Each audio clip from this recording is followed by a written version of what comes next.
चमनपुर नाम का एक छोटा सा गांव था। गांव में दिन के समय सभी लोग अपने अपने कामों में लगे हुए थे। गांव में काफी सारे बच्चे थे।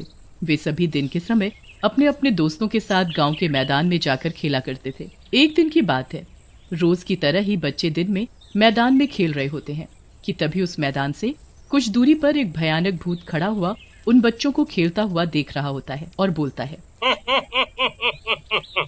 अरे वाह रे वाह, इस गांव में तो बहुत सारे छोटे छोटे बच्चे हैं।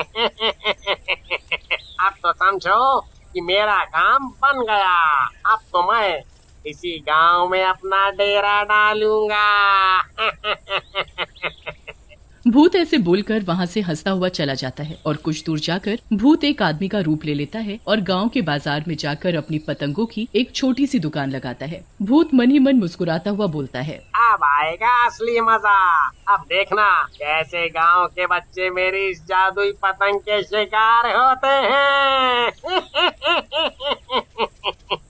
ऐसे बोलकर भूत एक आदमी के रूप में अपनी पतंग बेचने लगता है और जोर से आवाज लगाकर गांव के सभी बच्चों को अपनी ओर आकर्षित करने लगता है। अरे ले लो रे ले लो, मेरी प्यारी प्यारी रंग बिरंगी पतंगे ले लो। कुछ ही देर में पतंग की दुकान के आगे कुछ लोग आ खड़े होते हैं और आपस में बात करने लगते हैं। अरे ओ गंगाधर, ये आदमी हमारे गांव का तो नहीं लागत है और ये रंग बिरंगे कागज काहे बेच रहा है? अरे बबलू भैया, ये रंग बिरंगे कागज नहीं, ये तो पतंग है पतंग।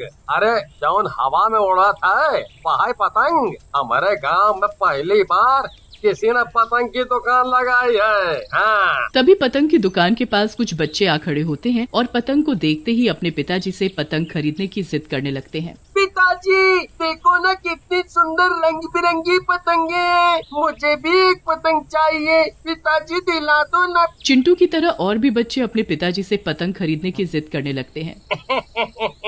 अरे भैया, बच्चा पतंग मांग रहा है तो दिला दो ना। और वैसे भी मेरी पतंग ज्यादा महंगी नहीं है। हाँ, वैसे तो मैं शहर में ये एक पतंग 5 रुपए की बेचता हूँ, पर इन गांव के बच्चों के लिए एक पतंग बस 1 रुपए की है। अरे भैया, क्या कहा तुमने?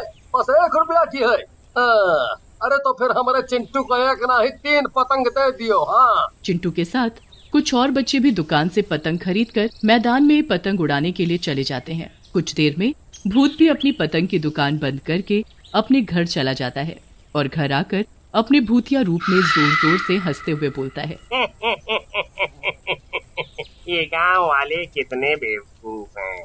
ये जानते हुए भी कि मैं इस गांव का नहीं हूँ, फिर भी कुछ लोगों ने मुझसे पतंगे खरीद कर अपने बच्चों को दे दी। अब तो बस मुझे इंतजार है मेरी जादुई पतंगों का। वो मेरे पास अपना शिकार लेकर उड़ती हुई आती ही होंगी। दूसरी ओर मैदान में बच्चे बड़े ही मजे से पतंग उड़ा रहे होते हैं कि तभी देखते ही देखते पतंग उड़ा रहे बच्चे भी पतंग के साथ उड़ने लगते हैं और भूत की जादुई पतंग उन बच्चों को अपने साथ उड़ाकर भूत के पास ले आती है। चिंटू अपने दोस्त सोहन से बोलता है, अरे सोहन, ये क्या हुआ रे? हम बच्चे पतंग उड़ा रहे थे पर पतंग तो हमें ही अपने साथ उड़ाकर ना जाने कहाँ ले आई है। अरे मर गए रे, मर गए। ये इतना बड़ा राक्षस कहाँ से आ गया रे? अरे वाह वाह मेरी पतंगों, तुमने तो बहुत ही बढ़िया काम किया है। कई सारे बच्चे उड़ाकर मेरे पास ले आई हो।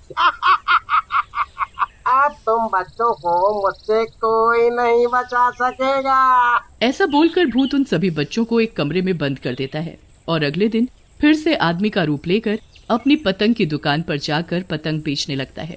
तभी वहाँ कुछ बच्चे आते हैं और पतंग खरीदकर मैदान में पतंग उड़ाने चले जाते हैं और जैसे ही पतंग उड़ाते हुए बच्चों को कुछ देर होती है, पतंग उन्हें भी अपने साथ उड़ाकर भूत के घर ले आती है। फिर भूत उन बच्चों को भी बाकी बच्चों के साथ कमरे में।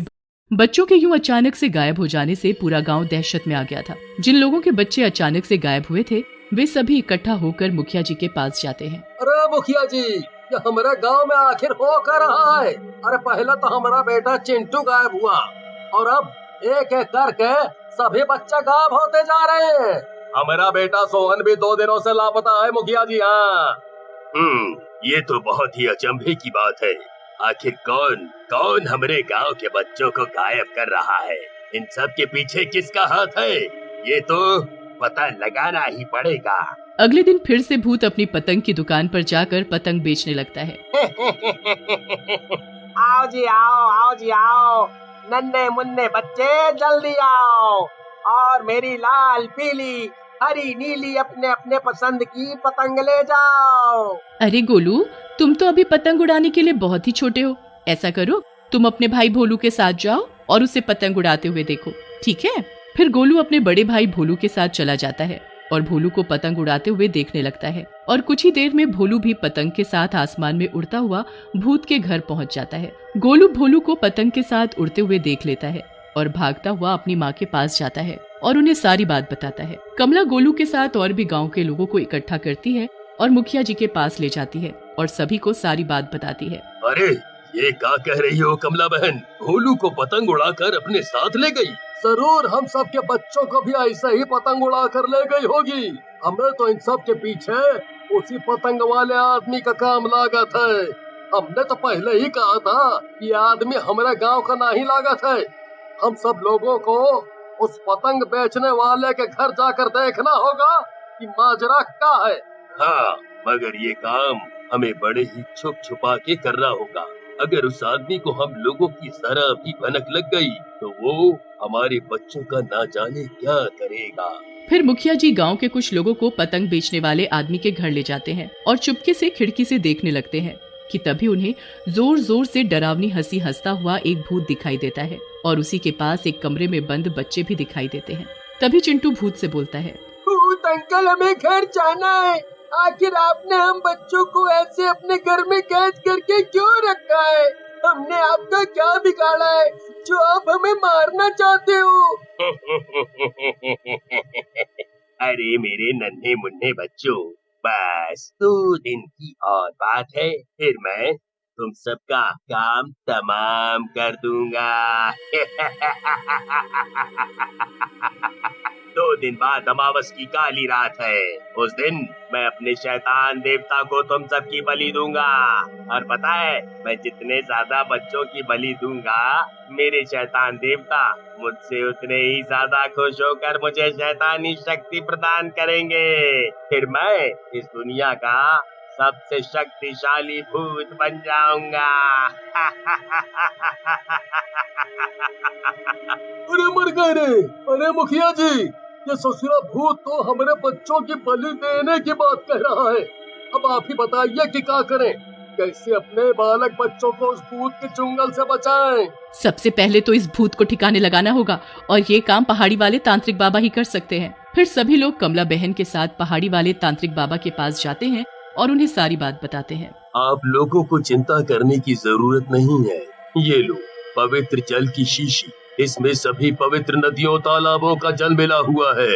आप लोग किसी तरह ये जल उस पतंग बेचने वाले भूत के ऊपर डाल देना, पर हाँ, उससे पहले तुम्हें उस भूत की सारी जादुई पतंगों को आग लगानी होगी। और फिर सभी रात के समय भूत के घर के पास जाते हैं। मेरे पास एक सुझाव है। बबलू और गंगाधर औरत के रूप में भूत के घर में जाते हैं और अपनी अदाओं से उसका ध्यान भटकाने लगते हैं। भूत जैसे ही बबलू के पास जाकर उसका हाथ पकड़ता है, गंगाधर मौका देखकर भूत की सभी पतंगों में आग लगा देता है। धोखा, मेरे साथ धोखा, तुम दोनों कोई अप्सरा नहीं बल्कि एक आदमी हो। ऐसे बोलकर गंगाधर भूत के ऊपर पवित्र जल डाल देता है। भूत के शरीर पर जल पड़ते ही वो भी भस्म हो